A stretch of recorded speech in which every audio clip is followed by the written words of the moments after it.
바쁘니 제가 모세를 부르신 하나님이라는 말씀으로 말씀 증거하겠습니다. 요절 말씀인 출애굽기 3장 9절 10절을 같이 읽고 제가 기도하고 시작하겠습니다. 시작. 이제 가라. 이스라엘 자손의 부르짖음이 내게 달하고 애국 사람이 그들을 괴롭히는 학대도 내가 보았으니 이제 내가 너를 바로에게 보내어 너에게 내 백성 이스라엘 자손을 애굽에서 인도하여 내게 하리라. 감사하신 하나님 아버지, 귀하게 파트 모임을 허락해 주심을 감사합니다. 하나님께서 출애굽기 말씀을 허락해 주심을 감사합니다. 모세를 부르신 하나님의 말씀을 통하여 우리를 부르신 하나님의 음성을 들을 수 있는 시간이 되기를 간절히 기도합니다. 죄인이 말씀을 증거하게 되었습니다. 죄인의 허물을 감추시고 하나님의 성령의 역사 드러나는 시간이 될 수 있도록 하나님께서 도와주시옵소서. 귀한 시간 주셔서 감사하고 예수님을 기도했습니다. 아멘. 파트 1, 모세를 부르신 하나님. 오늘 말씀은 모세를 부르신 하나님입니다. 말씀을 통해 우리를 부르신 하나님의 음성을 듣고 하나님께 나아가는 시간이 되기를 기도합니다. 1절을 보십시오. 모세가 그의 장인 미디안 제사장 이드로의 양떼를 치더니 그 떼를 광야 서쪽으로 인도하여 하나님의 산 호렙에 이르매 모세는 이제 나이가 80살이 되었습니다. 애굽의 왕자에서 양치는 목자가 된 지도 40년이 지났습니다.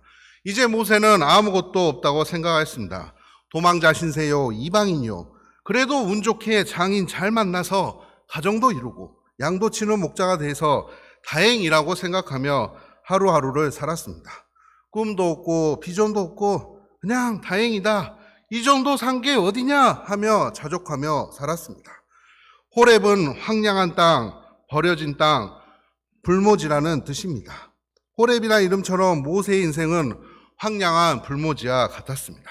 그는 그동안 모든 사람에게 잊혀진 인물이요 아무도 찾지 않는 태물처럼 되었습니다.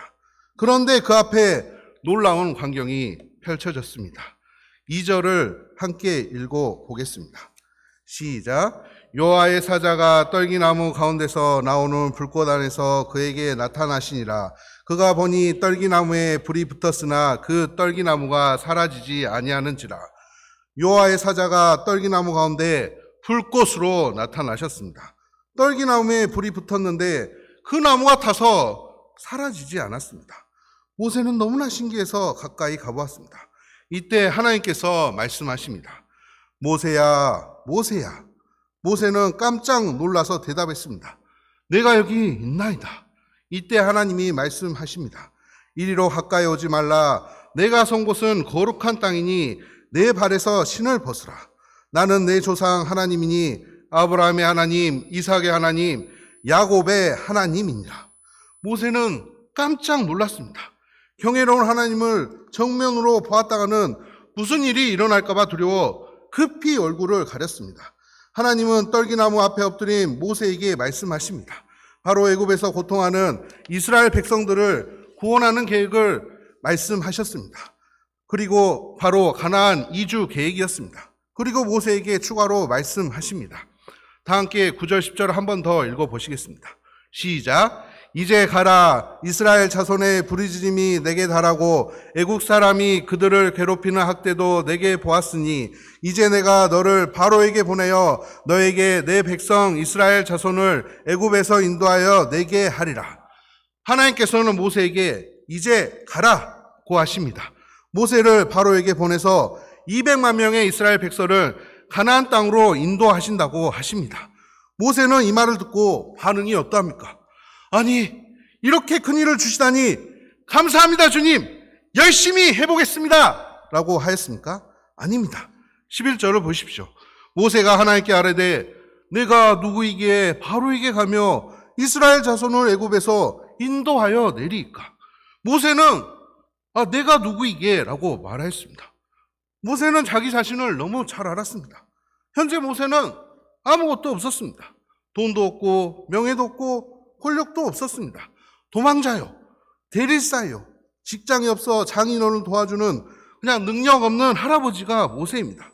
자기 자신을 볼 때 이런 자가 대애굽의 바로에게 가서 200만 명이나 되는 이스라엘 백성을 데리고 오라고 하니 기가 찰 노릇이었습니다. 아니 하나님은 내가 왕자일 때 오시면 얼마나 좋았을까. 바로가 돼서 200만 명을 한 방에 보낼 수 있었을 텐데 라는 생각을 했을 수도 있습니다. 그러나 모세는 잘 모르고 있는 사실이 있습니다. 바로 출애굽 역사는 모세가 아닌 하나님이 하신다는 것입니다. 8절 상반절에 보면 내가 내려가서 그들을 애굽인의 손에서 건져내고 라고 했습니다. 10절 상반절에도 내가 너를 바로에게 보내어 너에게 내 백성 이스라엘 자손을 애굽에서 인도하게 내게 하리라 하셨습니다. 하나님은 모세 너가 라고 하지 않았습니다. 분명히 내가 라고 말씀하십니다. 즉 하나님이 하신다는 말씀입니다. 이 하나님은 누구입니까? 14절 상반절을 보십시오. 하나님이 모세에게 이르시되 나는 스스로 있는 자인이라. I am who I am. 이것이 하나님의 이름입니다. 이는 하나님이 스스로 계신 자존자여 창조주가 되신다는 뜻입니다. 세상에 있는 모든 것은 다른 것에 의하여 존재된 피조물입니다. 스스로 생겨나는 것은 아무것도 없습니다. 식물은 씨앗에서, 동물들은 부모에게 새끼 또는 알로 태어납니다. 그러나 하나님만은 스스로 존재하신 유일하신 분이십니다. 태초부터 스스로 계셨고 이제도 계시고 앞으로도 영원히 존재하십니다. I am who I am. 하나님은 자신을 명사로 소개하지 않고 동사로 소개하셨습니다. 여기 나왔죠. 제가 영어로 옛날에 좀 했는데 am이 동사고 현재형입니다. 현재형. I am who I am. 이는 동사로 하나님이 소개하신 이유는 하나님은 이처럼 역동적으로 일하시는 분인 것을 나타낸 것입니다. I am who I am. 하나님은 항상 자신을 현재형으로 소개하십니다. 하나님은 지금까지도 살아계십니다. 현재 왕성하게 일하고 계십니다. 이 하나님은 지금도 앞으로도 영원히 살아계시기 때문에 능히 이스라엘을 구원하실 수 있습니다. 애굽인들이 섬기는 우상은 다 만들어진 피조물에 불과합니다. 가짜 신입니다. 그러나 이스라엘 하나님은 스스로 계신 분이요 참 하나님이 되십니다. 모세는 이 하나님을 굳게 믿고 나아가면 됩니다. 파트 2, 모세에게 이적을 보여주신 하나님. 하지만 모세는 자신이 없었습니다. 모세가 아무리 하나님 말씀을 그대로 전해도 그들이 듣지 않으면 어떻게 하느냐는 것입니다. 이스라엘 장로들이 바로가 듣지 않으면 어떻게 하겠냐는 것입니다. 이에 하나님은 3가지 이적을 보여주셨습니다. 첫째는 지팡이가 뱀으로 변하는 이적입니다. 둘째는 손을 품에 넣으면 나병이 발생하는 이적입니다. 셋째는 나일 강물이 피로 변하는 이적입니다. 여기 나오는 뱀, 나병, 피는 모두 당시의 사람들이 가장 두려워하는 대상이었습니다. 그런데 그 모든 것들이 하나님의 손 안에 있다는 것입니다. 그러니 하나님을 의지하면 두려울 것이 없습니다. 그러나 모세는 아직도 부담이 되었습니다. 물론 이해가 됩니다. 예를 들어 기데온 목자님이 아무리 축구를 잘하고 파이팅을 잘하지만 갑자기 저기 계신 네모 안박스 14년 전 사진입니다. 기데온 목자님이 갑자기 유명 구단인 레알 마드리드나 맨체스터 유나이티드, 첼시에서 디얼 기데온 당신의 스피릿 사커의 모습을 보며 감동을 받았습니다. 저희 구단의 감독이 되어주시겠습니까? 연봉은 50억을 드리겠습니다. 하면 기데온 목자님이 네 감사합니다 라고 수락을 할까요? 제가 주일날 물어본데 못한다고 하셨습니다. 만약에 감독직을 했다가 잘못하면 엄청난 수백만 명의 팬들에게 피난에 직면하기 때문입니다. 4연패 정도 하면 바로 잘릴 수도 있는 것이 축구계 감독입니다. 이처럼 스포츠 감독도 부담스러운데 이스라엘 200만 명의 목숨이 걸린 가나안 이주 작전을 하는 것 자체가 모세에게는 부담스러울 것입니다. 그래서 계속 거절합니다. 3장 11절에서는 내가 누구이기에 이 일을 합니까 하고 거절, 4장 1절에는 그들이 안 믿는다고 거절, 4장 10절에도 입이 뻣뻣하고 혀가 둔해서 거절.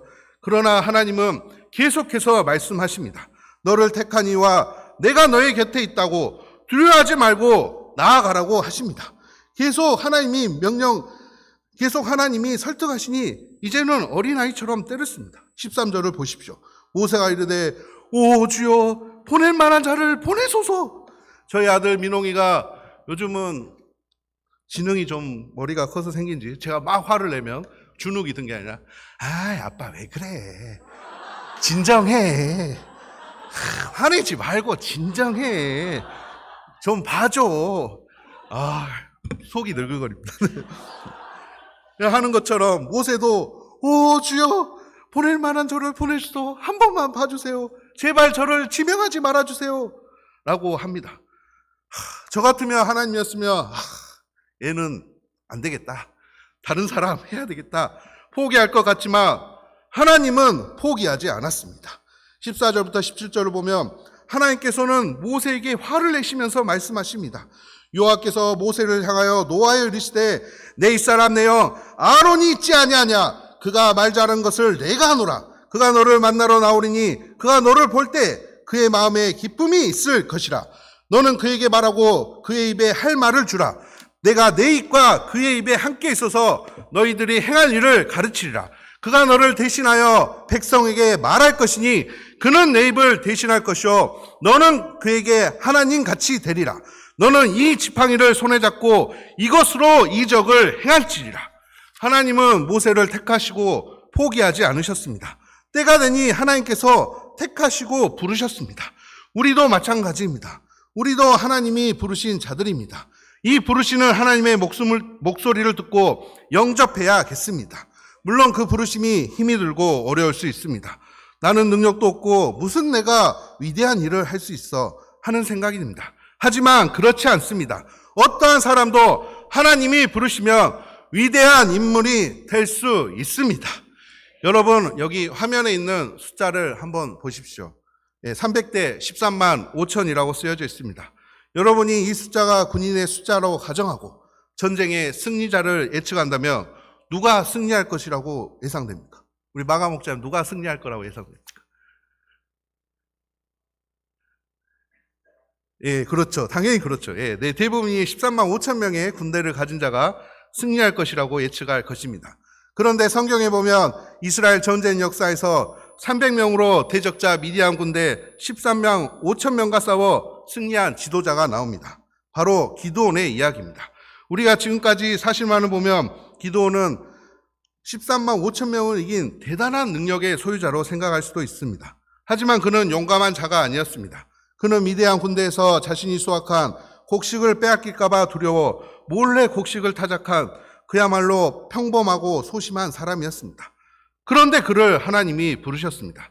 사사기 6장 12절 여호와의 사자가 기드온에게 나타나 이르되 큰 용사여 여호와께서 너와 함께 계시도다 하네. 하나님께서 기드온을 찾아오셨습니다. 그리고 큰 용사여 라고 말씀하십니다. 기드온도 처음에는 이 말을 들을 때 이해가 되지 않았습니다. 자기는 가장 작은 지파 중에서도 가장 작은 가문이라고 말을 하였습니다. 그때 하나님께서는 뭐라고 말씀하십니까? 여호와께서 그에게 이르시되 내가 반드시 너와 함께 하리니 내가 미디안 사람 치기를 한 사람을 치듯 하리라 하시니라. 하나님께서는 기드온과 반드시 함께 하신다고 하였습니다. 그리고 미디안 사람 13만 5천 명을 한 사람을 치듯 하여 반드시 그들과의 전쟁에서 승리를 주시겠다고 약속하셨습니다. 기드온은 그 말을 믿고 미디안 전투의 총사령관이 되어 나아갔습니다. 그리고 하나님께서 작전을 주시고 미디안 군사들을 결란하였습니다.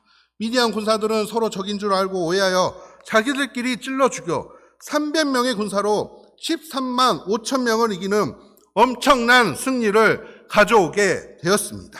기드온이 한 일은 단지 부르심에 순종한 것뿐입니다. 그런데 엄청난 역사를 이루게 되었습니다. 모세도 마찬가지입니다. 모세도 하나님의 부르심에 순종할 때 애굽에서 200만 명의 이스라엘 백성을 인도하고 홍해를 가르고 애굽 땅을 건너 가나안 땅으로 인도한 위대한 이스라엘의 지도자가 되었습니다.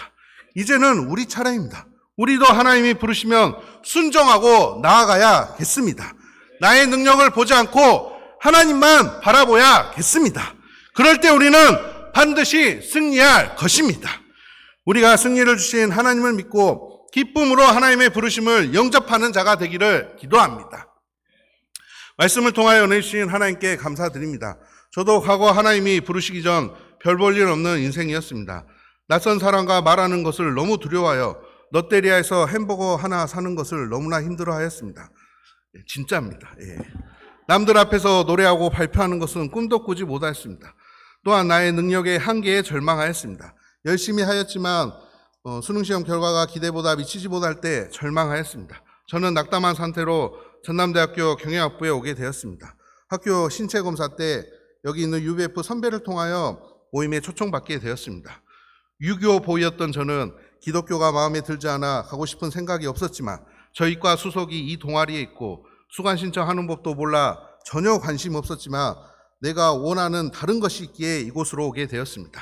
하지만 하나님의 부르심은 강력하였습니다. 물을 포도주로 변화시킨 예수님의 능력에 대한 말씀 공부를 시작하며 저를 하나님께서 부르시는 음성을 느낄 수 있었습니다. 그리고 하나님께서 나의 소심함과 비교의식, 나의 한계적인 생각을 버리게 하시고 완전히 다른 사람으로 변화하게 하셨습니다. 담대하고 도전하는 자로 변화하게 해주셨습니다. 그럴 때 수백 명 사람 앞에서 담대하게 찬양 인도를 하였습니다. 회의사 시험을 준비하다 실패할 때 포기하고 절망적인 생각을 하기보단 기도하고 취업으로 방향을 바꾸어 도전할 때 하나님께서는 취업에 성공하게 해주셨습니다. 직장에서 처음에 입사할 때는 부족함으로 인해 많은 책망을 받았지만 주저앉지 않았습니다. 내가 부족하지만 하나님께서 나를 부르셨기 때문에 하나님의 능력으로 승리하려 하며 도전할 때 10년 후에는 사원에서 차장이 되고 광주광역시장 표창 2회, 운영평가, 최우수 평가 선정 2회 등 하나님께서는 놀랍게 축복해 주셨습니다. 저희 능력이 아닌 하나님의 능력으로 이 모든 것을 이루게 하신 것을 고백하지 않을 수 없습니다. 제가 인생을 살면서 가장 잘한 선택이 무엇이냐 하면 바로 벌써 23년 전이에요. 23년 전 UBF 선배가 준 동아리 홍보 설문지에 저의 연락처를 적고 하나님을 만난 것이 가장 잘한 선택이라고 생각합니다. 그 부르심에 따라 저는 이렇게 여기까지 오게 되었습니다. 소심한 자가 담대한 자로, 한계적인 자가 도전하는 자가 되었습니다. 이 하나님을 찬양합니다. 우리가 부르는 찬양에 하나님의 부르심이라는 찬양이 있습니다. 예, 잠깐 불러보겠습니다. 하나님의 부르심에는 후회하심이 없네. 내가 이 자리에 선 것도 주의 부르심이라. 하나님의 부르심에는 결코 실수가 없네. 나를 부르신 하나님의 신실하심을 믿네. 날 부르신 뜻 내 생각보다 크고 날 향한 계획 나의 지혜로 측량 못하나 가장 좋은 길로 가장 완전한 길로 오늘도 날 이끄심 믿네. 아멘. 찬양처럼 하나님의 부르심은 후회도 없고 실수도 없습니다. 그리고 우리의 생각보다 크고 가장 좋은 길로, 가장 완전한 길로 이끄십니다. 우리가 이 하나님을 믿기를 기도합니다. 그리하여 모세와 같은 하나님의 큰 능력을 바라는 자들이 되기를 기도합니다. 제가 기도하고 마치겠습니다. 사랑과 은혜가 풍성하신 하나님 아버지 감사합니다. 참으로 모세가 이집트 왕자일 때 부르시지 아니하고 하나님 아버지 40년 동안 목자로서의 인생을 살아갈 때 하나님께서는 부르셨습니다.